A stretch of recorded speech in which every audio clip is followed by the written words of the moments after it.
伍婉婷唔 say sorry，巴士工會企硬咯。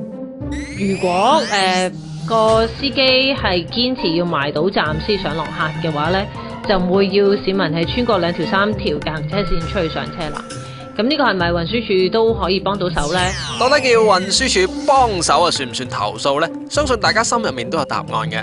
搞到有巴士司機慘食牛肉乾，執正埋站嘅始作俑者伍婉婷，禮拜一朝啊，終於都話今日導致到大家有咁多嘅情況出現咗呢，其實我就實在係好抱歉嘅，好唔好意思嘅。嗱，feel sorry 同 sorry 係兩回事嚟噶。況且佢都繼續死撐，話當日喺區議會只係討論銅鑼灣 Sogo 門口交通擠塞嘅問題，唔明中環單嘢關佢咩事喎？亦強調當日係邀請巴士車長埋站先上落，集思廣益睇下有咩解決辦法，冇針對任何人，係咩？又聽下錄音啊！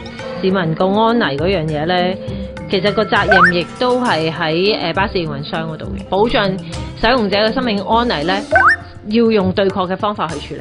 其實都唔明啊，伍小姐你仲撐乜啊？人哋巴士工會都開晒盤口噶啦，你點解釋都係冇用啊！你講一句說話就導致我啲親戚俾人抄牌。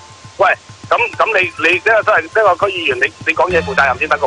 行動會繼續幾耐？你哋我唔知，總之我哋要得到個效果，令呢位區議員呢就出嚟道歉。如果唔係，我哋一定唔會收科嘅。睇下道歉時露出誠懇態度咁簡單啫。所以各位乘客有咩不滿，記得冤有頭債有主，向正確嘅源頭表達訴求咯。